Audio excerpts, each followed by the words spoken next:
আসসালামু আলাইকুম। আমরা এখন দেখব বিদ্যুৎ জ্বালানি ও খনিজ সম্পদ মন্ত্রণালয়ের 60 মুদ্রাক্ষরিক কাম কম্পিউটার অপারেটর পদের লিখিত পরীক্ষার গণিত অংশের প্রশ্ন সমাধান। আমাদের চ্যানেলটির সাথেই থাকুন। আমরা প্রতি পরীক্ষার পর চেষ্টা করি সেই পরীক্ষার প্রশ্নের গণিত অংশের সমাধান ভিডিও আকারে আপলোড করার জন্য। অঙ্ক শুরু হবে 14 নম্বর অঙ্ক দিয়ে। 14 নম্বর অঙ্কে বলা আছে, যদি 4 জন পুরুষ বা 5 জন বালক একটি কাজ 20 দিনে করতে পারে, তবে 4 জন পুরুষ ও 10 জন বালক কত দিনে কাজটা করতে পারবে।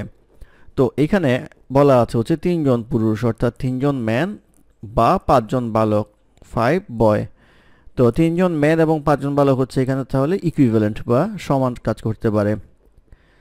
আর বলা হচ্ছে 4 জন পুরুষ অর্থাৎ 4 জন ম্যান প্লাস হচ্ছে 10 জন বালক মিলিয়ে কদিনে করতে পারবে। তাহলে দেখেন এখানে ম্যান এবং যে বয় আছে বা পুরুষ এবং বালক আছে দুইটাকে ইকুইভ্যালেন্ট করতে হবে। তো ইকুইভ্যালেন্ট করতে গেলে আমাদের দেখেন 4 ম্যান প্লাস 2 ইন্টু 5 বয় এটা করতে পারি। তাহলে 4 ম্যান প্লাস 2 ইন্টু 5 বয়ের জায়গায় আমাদের আসবে হচ্ছে 3 ম্যান।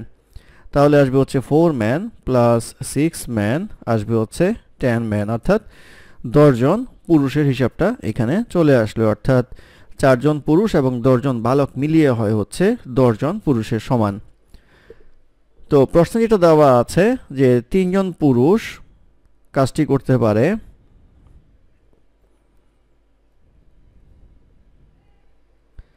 20 দিনে, তাহলে একজন পুরুষ কাজটি করতে পারবে হচ্ছে 20 ইন্টু 3 দিনে। আর এখানে আমাদের হচ্ছে 10 জন পুরুষ কাজটি করতে পারবে, সময় আরও কম লাগবে 10। এটা কাটলে আসবে হচ্ছে 2, এটা আসবে হচ্ছে 6, অর্থাৎ 6 দিনে। এই 6 দিন হবে হচ্ছে কাজটি করতে সময় লাগবে 4 জন পুরুষ এবং 10 জন বালকের। এটি হবে এই প্রশ্নের উত্তর। তারপর প্রশ্ন নম্বর 15তে বলা আছে, একটি গণিত বইয়ের মূল্য 12 টাকা। এই মূল্য প্রকৃত মূল্যের 80%, বাকি মূল্য সরকার ভর্তুকি দেয়। সরকার প্রতি বইয়ে কত টাকা ভর্তুকি দেয়? এখন বলা হচ্ছে একটা বইয়ের দাম হচ্ছে 12 টাকা, এটা হচ্ছে 80% দামের সমান। তাহলে ভর্তুকি কত? ভর্তুকি দেয় হচ্ছে এই 80%, অর্থাৎ 100% থেকে 80%টা বাদ দিব। তাহলে ভর্তুকি দেবে হচ্ছে 20%, অর্থাৎ 80%-এর দাম হচ্ছে 12 টাকা, ভর্তুকি 20% কত সেটা বের করতে হবে। তাহলে 80% এর সমান 12 টাকা, তাহলে 1% এর সমান 12/80 আর 20% এর সমান ইন্টু 20। এটা কাটলে আসবে হচ্ছে 4, এটা কাটলে আসবে হচ্ছে 3, অর্থাৎ 3 টাকা। 20% এর সমান হবে হচ্ছে 3 টাকা। এটি হবে এই প্রশ্নের উত্তর। তারপর প্রশ্ন নম্বর 16। নম্বর 16তে বলা আছে, শ্যামল দোকান থেকে কিছু কলম কিনলো, সেগুলোর 2 ভাগের 1 অংশ তার বোনকে, 3 ভাগের 1 অংশ তার ভাইকে দিল। তার কাছে আর 5টি কলম রইল, সে মোট কয়টি কলম কিনেছিল? ধরি সে Xটি কলম কিনেছিল।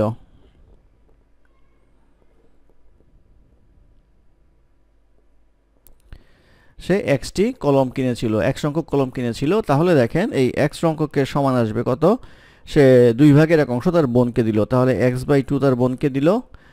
আর বলা হচ্ছে এখানে যে 3 ভাগের 1 অংশ তার ভাইকে দিল, তাহলে X/3 তার ভাইকে দিল। আর তার কাছে আরও 5টা কলম রইল, সব মিলাই হচ্ছে X এর সমান। তাহলে X minus X/2 minus X/3 equals আসবে হচ্ছে 5, বা লসাগু করলে আসবে হচ্ছে 6, এটা আসবে হচ্ছে 6x minus 3x minus 2x equals আসবে হচ্ছে 5, বা x/6 ইকুয়ালস আসবে 5, বা x ইকুয়ালস আসবে হচ্ছে 30। এই 30টি কলম ছিল, এই 30 হবে হচ্ছে এই প্রশ্নের উত্তর। তারপর প্রশ্ন নম্বর 17। নম্বর 17তে বলা আছে, 21 মিটার দীর্ঘ এবং 15 মিটার বিস্তৃত একটি বাগানের চারদিকে 2 মিটার বিস্তৃত একটি পথ আছে। প্রতি বর্গ মিটারে 2 টাকা 75 পয়সা করে পথটিতে ঘাস লাগাতে মোট কত টাকা লাগবে?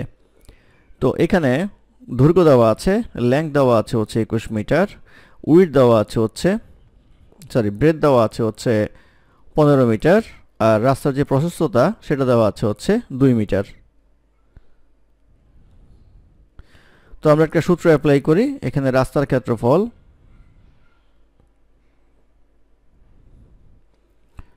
ইকুয়ালস 2 ইন্টু উইডথ, রাস্তার উইডথ প্লাস হচ্ছে length plus breadth plus 2 width. এটা করলেই আমাদের রাস্তার ক্ষেত্রফল বের হয়ে আসবে।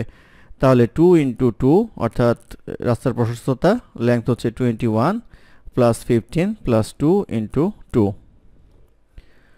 421 প্লাস 15 প্লাস 4, এটা আসবে 4 ইন্টু 40 ইকুয়ালস আসবে হচ্ছে 160। তো 160 বর্গমিটার হচ্ছে রাস্তার ক্ষেত্রফল। এখন বলা হচ্ছে 2 টাকা 75 পয়সা হিসাবে মোট কত খরচ হবে। তাহলে মোট খরচ ইকুয়ালস আসবে হচ্ছে 160 ইন্টু 2.75 ইকুয়ালস আসবে হচ্ছে 440 টাকা, অর্থাৎ 440 টাকা হবে হচ্ছে খরচ। এটি হবে এই প্রশ্নের উত্তর। ধন্যবাদ আমাদের সাথে থাকার জন্য। আমাদের চ্যানেলটি ভালো লাগলে অবশ্যই সাবস্ক্রাইব করবেন, লাইক কমেন্ট এবং শেয়ার করবেন। অঙ্কে কোনো সমস্যা থাকলে আমাদের কমেন্টে জানাবেন, আমরা চেষ্টা করব কমেন্টের রিপ্লাই দেওয়ার জন্য। ধন্যবাদ।